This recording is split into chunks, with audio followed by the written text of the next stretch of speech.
Mga kaibigan, kasama po natin si Dr. Leo Olarte, ang kasalukuyang presidente ng Clean Air Philippines Movement, past president ng Philippine Medical Association. Alam niyo naman si Dr. Leo Olarte, attorney din.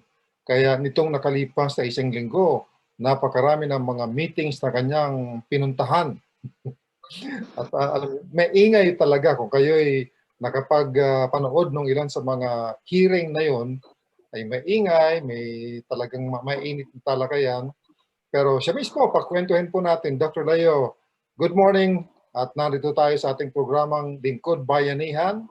Kayo ang sponsor nito, ang Clean Air Philippines Movement, ang Philippine Medical Association, ang TESDA, ang LEADCAP. Pakikwento nga, bakit napakarami ng hearing na iniimbitahan kayo? Ganun ba kayo kapopular? Hindi naman ganon ka popular, pero ako ay inutusan lamang ng presidente ng Philippine Medical Association, si Dr.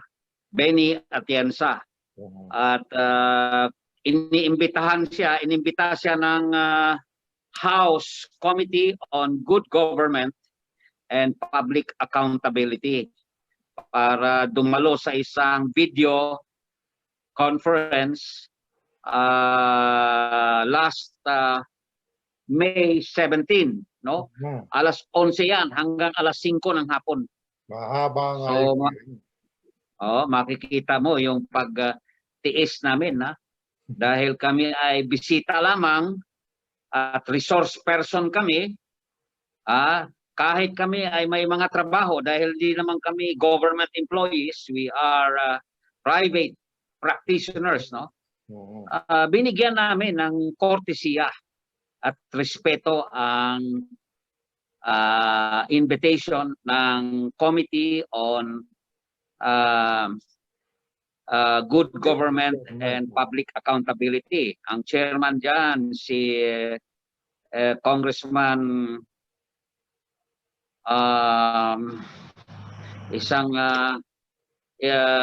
isang congressman ang chairman dyan na hindi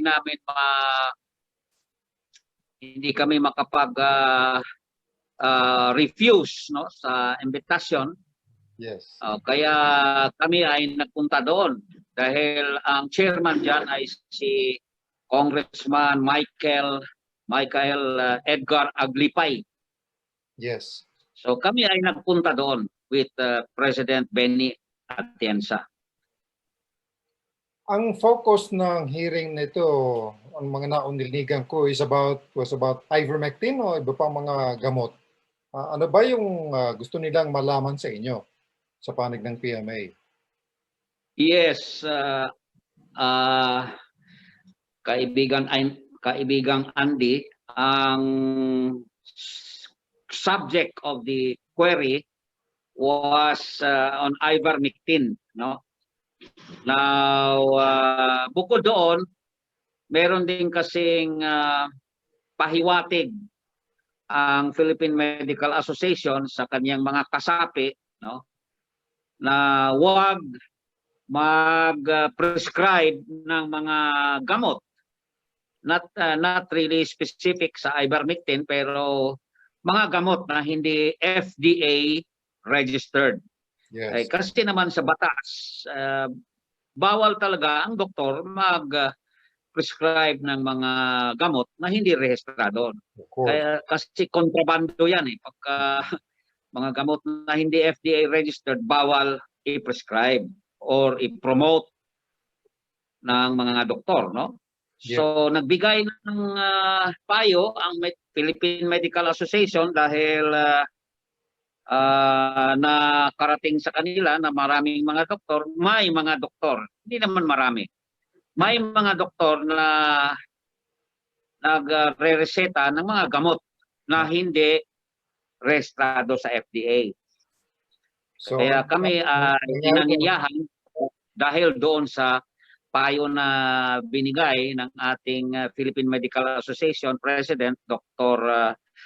Benito Atienza. Kasi tama naman na payo yan na hindi tayo magreseta o uminom ng mga gamot na hindi FDA registered or aprobado.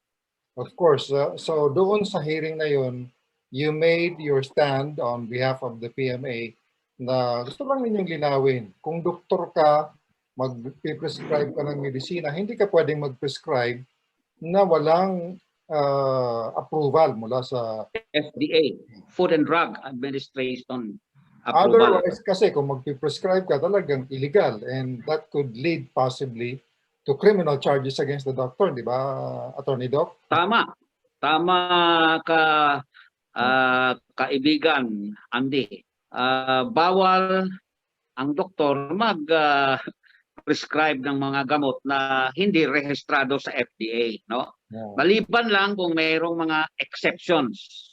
Yes. Mga exception, no? Halimbawa itong compassionate special permit ng ivermectin, no?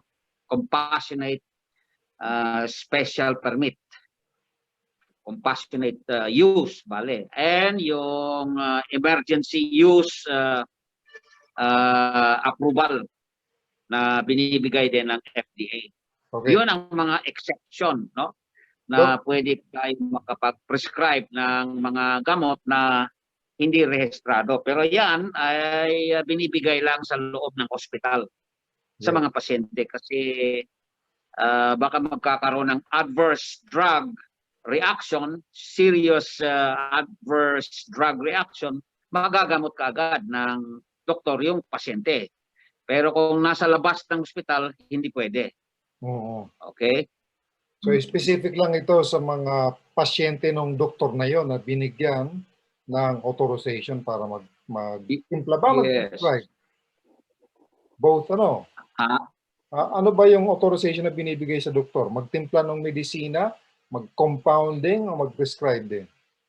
Yes, pwedeng mag-compound sa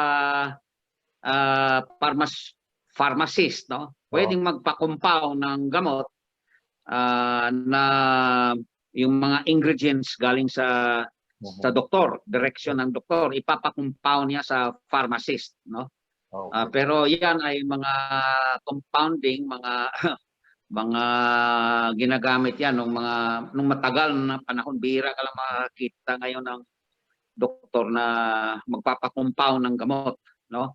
So yung compounding pwede din gawin ng isang pharmaceutical laboratory na binigyan ng permit ng Food and Drugs Administration na mag-compound ng mga gamot. Gagawin bali yung mga gamot in accordance to the directive of the doctor. So ano ang status nitong controversial na ivermectin as far as you are concerned? Nasaan ngayon? Ano ba? Ang alam ko kasi pinagpapaaralan ni President Duterte yung ivermectin. Parang matagal ng utos yun eh. Is there anything going on para ma-approve ang ivermectin, Doc? Yes. Ang utos ng ating presidente is pag-aaralan, no?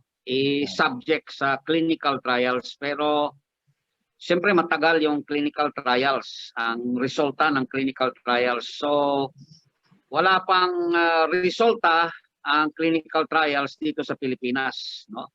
Okay. Pero mayroong mga clinical trials na ginawa sa ibang bansa. And ang findings, ang kasalukuyan ebidensya, the current evidence shows that it is not effective for COVID-19 treatment or prophylaxis. Yung current evidence is still insufficient. Yun ang mga sinasabi ng mga clinical trials sa ibang bansa. Okay. Mayroon ding ibang mga bansa or mayroong mga ibang doktor na nagsasabi din na ang ivermectin is effective sa pandemic, itong COVID-19. Kung ako ang tatanungin bilang abogado, no, at bilang doktor, wala akong masamang tinapay diyan sa ivermectin, no? as long as the drug or kahit anong gamot, hindi ivermectin lamang, kahit anong gamot, basta lisensyado, rehistrado ng Food and Drugs, wala akong problema dyan. I-reseta ko yan, basta rehistrado. Kasi ang iniiwasan natin dyan, yung magre-reseta tayo ng mga gamot na hindi rehistrado. Ibig sabihin, kontrabando yan. Yes. Masama yan kasi hindi na rehistrado yan, illegal. Kung madisgrasya ang pasyente, nadidisgrasya nga ang pasyente sa mga gamot na rehistrado na, mas lalo na yung gamot na hindi pa rehistrado. Maari namang hindi ka disgrasya sa paggamit ng mga gamot na hindi rehistrado, katulad ng ivermectin. But kung halimbawa, madisgrasya yung pasyente, halimbawa lang, di natin masasabi kasi, kahit 1% lang, sa 1,000 na pasyente na ginamot mo ng ivermectin, isa lang ang nadisgrasya doon, matatanggalan ka ng lisensya, mabibilanggo ka. Kasi una sa lahat, hindi rehistrado yung gamot na binigay mo. So, siyempre bilang asosasyon, ang Philippine Medical Association, we are protecting the practice, no, of the members of our association.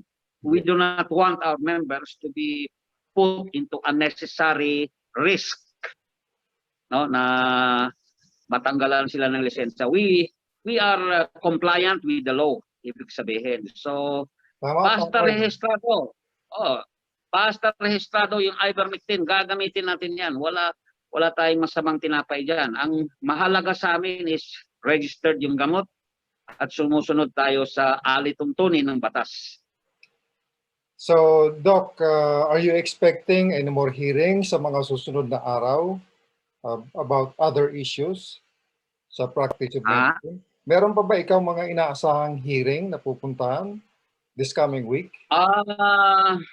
Hindi ko wala pa masasabi, pero sana wala na kasi hindi maganda yung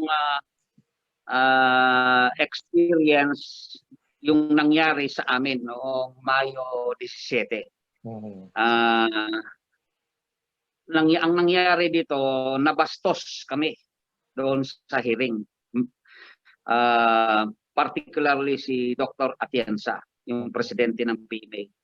Hindi kami nabigyan ng tamang respeto, no? And courtesya, di ba, as a resource person. Hindi kami akusado dito, We are not criminals. We did not violate any law. We are not the subject of prosecution. Pero ang nangyari dito doon sa Kongreso, para kaming mga kasalanan at kami na ang iniimbestigar. Imbes na kami sana ay mga guest doon, and we are medical experts and we are there to give our medical opinion, whether or not tatanggapin nila o hindi yan, nasa kanila yon. Hindi naman namin pinipilit. Basta kami ay nagpunta lang doon dahil inimbitar kami. Di ba?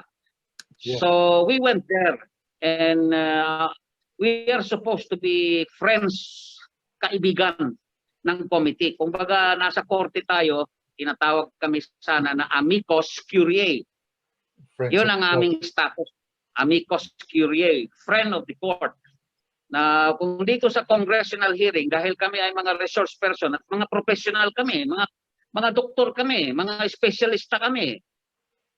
So we should have been treated with respect and courtesy as a resource person, because we are there to give expert opinion. Now, whether or not it is acceptable to them or acceptable is up to them to decide, as long as they heard our opinion because they wanted to hear us. But what I'm saying is that we should have been respected and given courtesy. Ang nangyari doon, parang binastos ang pagtanong ba? Yung pagkatanong ni Presidente Dr. Benny Atienza is not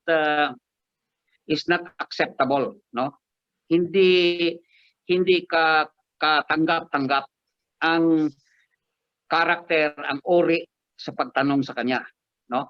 So, we, Yes. bagay, we Mayroong just mga hope, parang siguro, Doc Leo, yes. ang pag-asa lang natin ay sana huwag kayong hinahatak sa isang controversial na topic just because they want you to favor their side. Parang gano'n, ano? Para bang maging balanse lang sa mga susunod sanang hearing ay maging balanse ang pagtingin.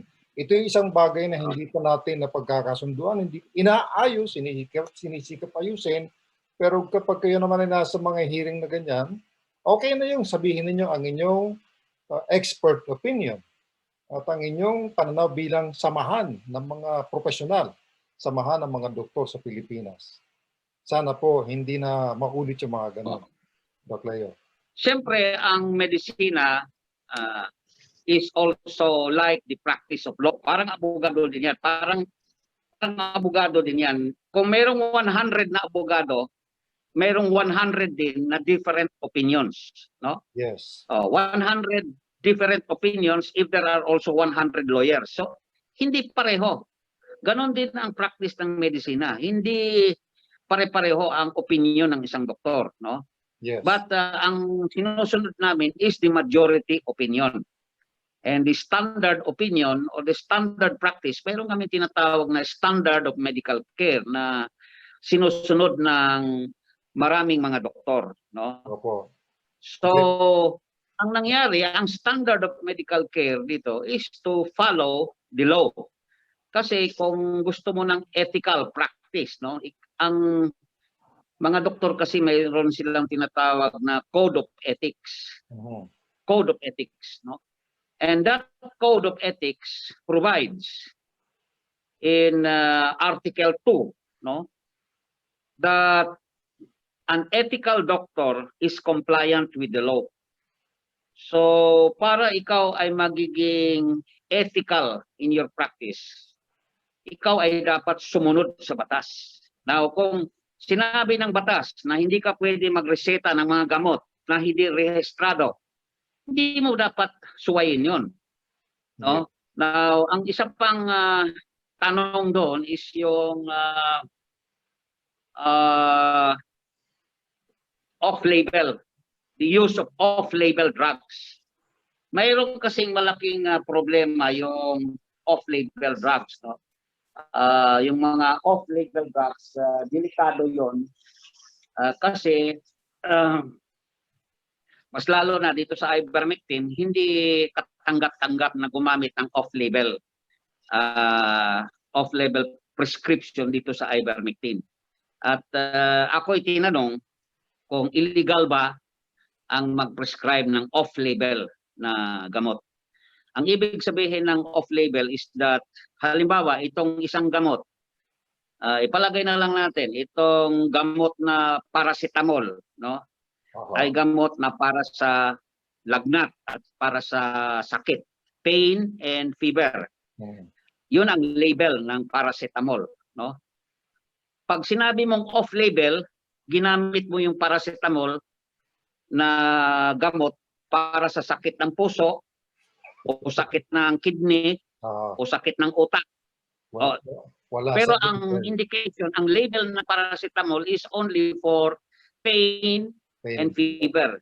Pero ginamit mo yung paracetamol sa paggamot ng sakit ng kidney o sakit sa atay o sakit sa lapay, sakit sa utak o sakit sa puso, ginamit mo. Kasi sa opinion mo ay nakakaigi ito para sa sakit sa atay o sa sakit sa kidney. Yun ang sinasabi na off-label. Yes. Now, so tinanong ako kung illegal ba itong off-label na prescription. Sinabi ko, illegal yan. Why? Because ang akin, pag sinasabi kong illegal, that includes being unethical. Kasi ang sinasabi ko nga sa ating batas ng Republic Act 2382 or the Medical Act of 1959, nakalagay doon na ang ethical na doktor must conform with the law, with the laws of the land. So kung hindi ka nagko-konforma sa batas ng iyong bayan, hindi ka matatawag na ethical, unethical ka. Yes. So itong ivermectin ang label ng ivermectin is for parasites. Parasites. Yun ang for roundworms, no? Or parang anti-parasitic. And ito ay ginagamit sa mga kabayo. Pantanggal ng bulate ng kabayo. Yes. In fact, ang registered na ivermectin dito is for external use. External, topical. Hindi pwedeng inumin na gamot, na tableta. Hindi po pwedeng inumin yon.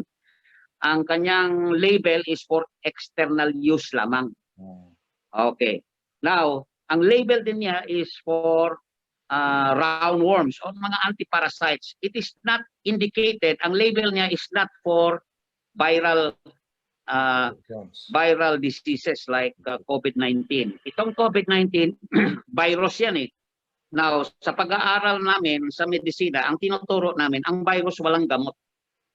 Basta it's a viral disease, walang specific na gamot yan. Ang gamot lang, ang gagamutin mo lang dyan sa virus is supportive. Supportive measures lang, supportive treatment. Now, kung halimbawa, magkakaroon siya ng komplikasyon na pneumonia, which is the common complication of a viral disease. In this case, COVID-19, no? Kakaroon ka ng pneumonia, gagamutin mo yun with the use of antibiotics. Marami ng mga antibiotics dyan, specific for or sensitive to pneumonia.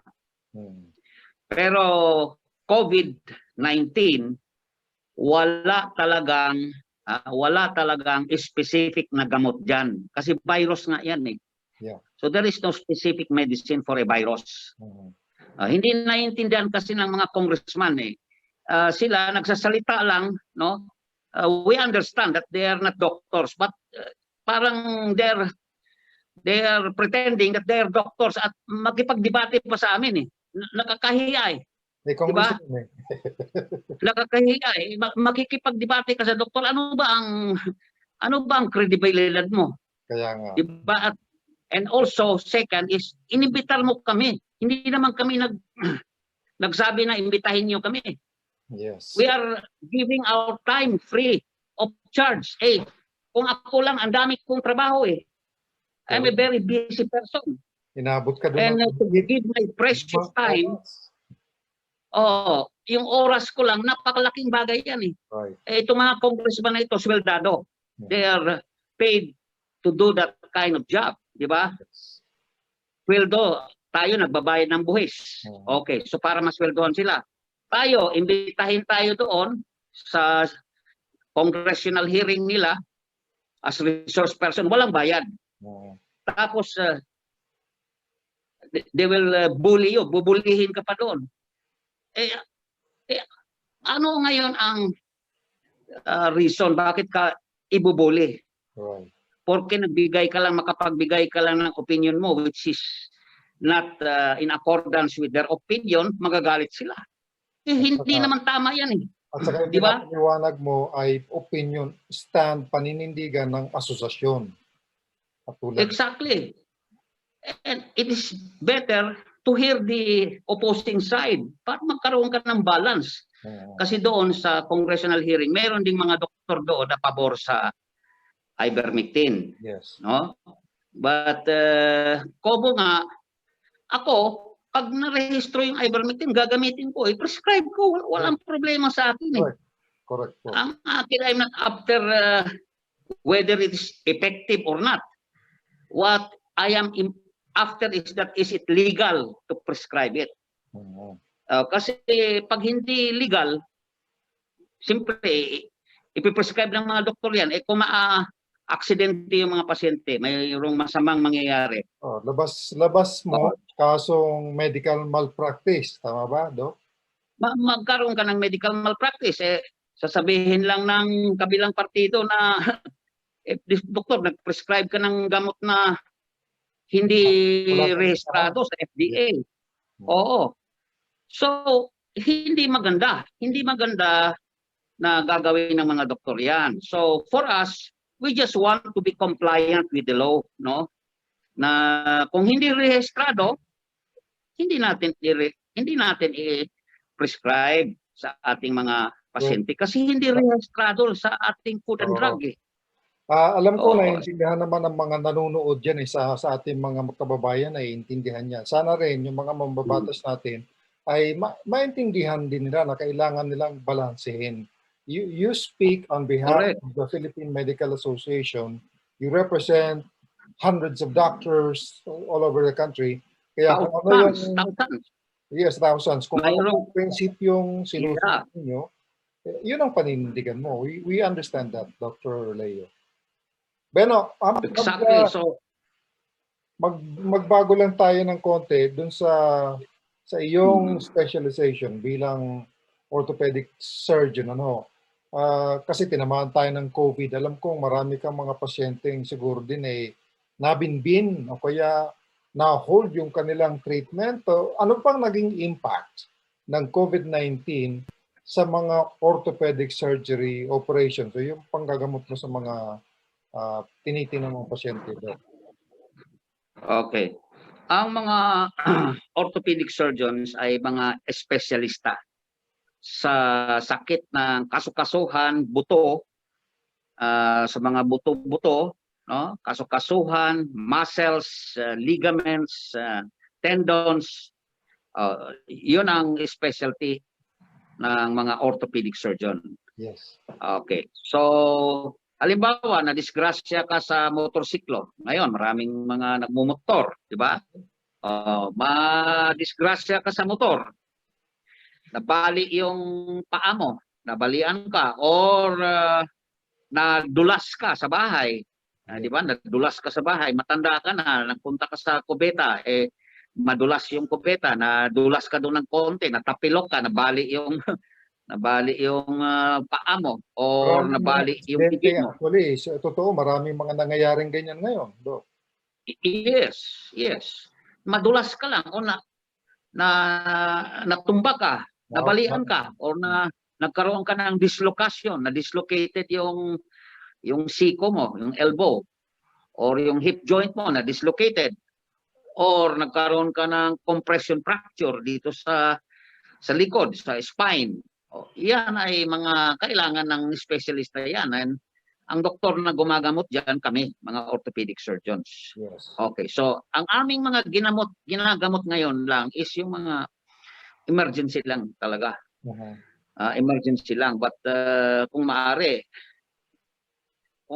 lang, hindi namin ooperahan muna yan. Noong last year, 2020, na grabe ang pandemic, ang virus, no? ECQ talaga.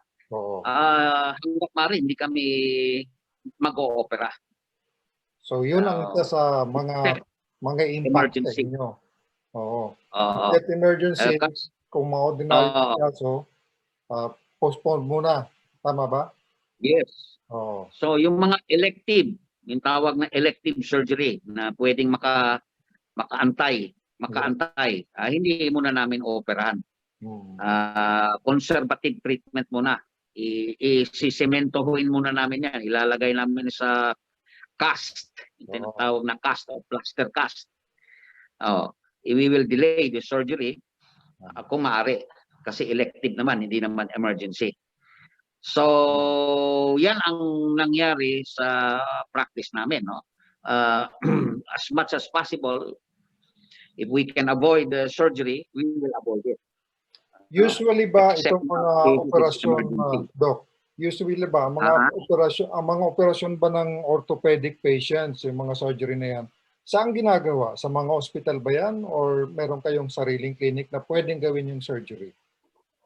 Sa hospital talaga. Hospital setting. Sa hospital yan. Yes. Last week, ang aking pinsan, no, na nagkaroon ng disgrasya sa Cagayan de Oro. Cagayan de Oro. Nabali yung likod niya, yung kanyang spine. Spine? So, tinawagan ako ng pinsan ko sa Cagayan de Oro, nagpunta ako doon. At kung hindi naman emergency, sabi ko, pahinga ka muna, complete bed rest muna. And then after 1 week, no? After 1 week, ooperahan kita. Okay. So nag-opera ako last week doon sa Cagayan de Oro City. Ayun. Sa likod ng aking pinsan. Inoperahan ko yung kanyang likod. O yan. So as much as possible, if we can delay the surgery, we will. Pero if it is an emergency, then wala tayong magawa. Talagang we have to risk our lives. No? At kaya ang mga doktor, frontliner, talagang Tama. delikado ang mga doktor. Marami akong mga kaklase, mga colleagues ng mga doktor, mga siruhano, mga surgeons na namatay na. Tinamaan. Dahil nahawakan sa COVID, dahil sa pag-oopera. And then, pag inimbitar ka pa sa kongreso, babastusin ka pa. Di ba? Oo nga. Nagdodoktor sila doon eh. Akala nila, yung little knowledge is very dangerous. Ang doktor, 10 taon ang pag-aaral sa eskwelahan pa lang. Pag nag-specialista ka, 5, 6 na taon. Ako, nag-specialista ako, 6 na taon. Tapos yung requirement na may continuing education pa kayo, di ba, Doc? Yes, so mayroon pang mandatory continuing medical education. Nanggaling pa ako sa Amerika para mag-specialista lang. Pagdating mo dito, babastusin ka lang. May konting knowledge, parang akala mo, alam na nila lahat yung medisina eh. Doc, So, dito ba sa yun ang problema. Pilipinas, dito ba sa atin, gaano karami ang mga orthopedic surgeon katulad mo? Well, sa pagkalang ko lang, ang mga 700. I mean, do we have enough orthopedic surgeons? May sapat. Ang mga orthopedic surgeons are mostly concentrated sa urban areas. Okay. Pero sa mga rural, mga remote places, wala kang makikita ang orthopedic surgeon doon. Yes. 700 lang kami sa buong Pilipinas. More or less, ang pagkaalam ko. Maliit na number, ano? Kayo ay ika ngay 110 million Filipinos tayo. Ika ngay rare breed ng mga orthopedic surgeon. At sana makapag-encourage tayo ng mga kabataan na gustong magdoktor na mag-specialize sa orthopedic surgery ba? Ano bang tawag doon? Orthopedic surgery? Orthopedic surgery, yes. Orthopedic surgery. Sige po, ihingan ho namin kayo ng mensahe, Doc, para doon sa mga kababayan natin. Yung mga halimbawa, yung iba ay nag-postpone ng kanilang surgery dahil sa COVID-19. At saka yung mga kababayan natin para sumuporta sa mga doktor, anumang specialization. Sa panahong ito, frontliners po kayo. Hindi kayo pwedeng pabayaan, hindi kayo pwedeng i-bully. Dapat may mga sumusuporta sa inyo, mga organisasyon para manatiling malakas kahit paano malakas ang loob para ituloy ang laban sa inyong pagiging frontliner laban sa COVID-19. Doc, sa inyo po ang pagkakataon. Yes. Ang akin lamang pakiusap sa ating mga kababayan ay respetuhin ang mga doktor at mamahalin nila ang mga doktor. Dahil ang mga doktor ay talagang nagsisilbi, no, sa bayan. Kung walang mga doktor, talagang that will become a security problem of the country, no? A security problem 'yan, para kang inatake niya ng you're invaded by a foreign army. Kung walang mga doktor, kasi kahit gaano ka kaingat, magkakasakit talaga ang mga tao o madidisgrasya. So maghahanap ka talaga ng doktor. So respetuhin nila ang mga doktor. 'Di ba? Mamahalin nila. Palagaan at respetuhin ang mga doktor. Yes. Kasi halimbawa, yung isang doktor ay nanggaling sa ospital, 'di ba? At pag umuwi yan sa, halimbawa lang, umuwi sa kanilang barangay, sa kanilang bahay. Pag nakita ng mga tao na ito ay doktor galing sa ospital, nagserbisyo sa mga COVID, lalaitin pa nila. Meron ng, diba? Meron ng stigma yung mga frontliner. Lalaitin pa nila. Sabagay, hindi naman umuwi kaagad yung mga doktor sa bahay nila. Pero siyempre, may pamilya din yung mga doktor eh. May mga anak din eh. Nagserbisyo ka na ng katagal-tagal doon sa ospital. Tapos siyempre, gusto mo rin makita yung pamilya mo. O pag nalaman ng mga kapitbahay, na ayan, nandito na. Si Dr. XYZ galing sa ospital. Galing sa COVID yan eh. Lalaitin ka na. Hindi ka na haharangin ka na. Hindi dapat ganun eh. Diba? No? Dapat, kahit negative ka, kahit wala ka namang infection, nakapag-quarantine ka na. So, ang aking lang pakiusap na magmamahalan tayo. Mas lalo na ngayon sa panahon ng pandemic. At ang aking pakiusap lamang is that hindi talaga kami nasiyahan doon sa Mayo 17 na pag-bully sa amin doon sa Kongreso, sa House of Representatives, no? Yung Committee on Good Government pa and Public Accountability.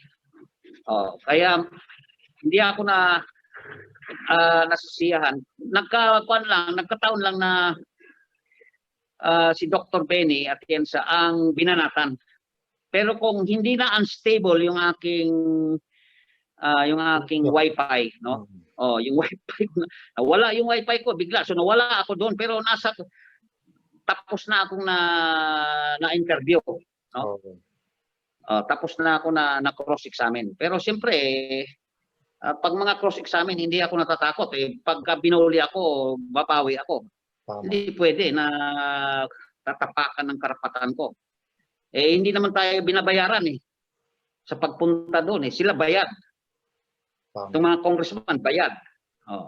Obligas duty nila yan, binabayaran sila. Tayo as resource person, we are not paid. We just went there because we were invited and to give our expert opinion. Tapos as amicus curiae, no? And we should be treated with dignity, courtesy, and respect. Yun lang ang talagang nagkakaroon ako ng a bad experience at the time, no? Because we are not criminals. Next time, wag nang ganun ang mangyayari.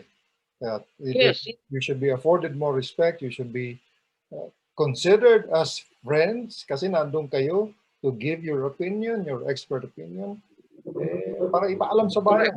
Sa bagay, alam naman ng mga nanonood at nakikinig kung sino ang nasa tama sa mga ganyang pagkakataon. Alam mo, galit yung mga members namin. Galit yung mga members namin sa pagtrator, sa pagbully doon sa aming presidente. Maraming galit. Galit talaga sila. Doon sa mga kababayan natin. Congressman na nagbubuli.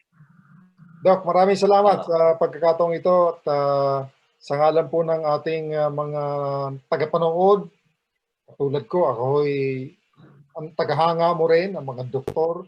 Kami nagpapasalamat na nananatili po kayong matatag in spite of the odds. Naninindigan kayo sa prinsipyo at kung ano ang prinsipyo ng PMA ay inyong ipinahahayag anuman ang katapat. Salamat po ng marami, Dr. Leo. Mga kaibigan, si Dr. Leo Olarte, siya po ay doktor at abogado. Wala ka nang hahanapin pa. Siya po ang past president ng Philippine Medical Association. Ngayon ay pangulo ng Clean Air Philippines Movement. Marami pa siyang grupong kinabibilangan. He is very active. Inaabot po ng gabi, nagtatrabaho po yan, gigising ng madaling araw, just to be able to respond to the call of duty. At kung gustong humingi ng kanyang opinyon, hindi po yan tumatanggi. Dr. Olarte, maraming salamat po. Maraming salamat po, Andy.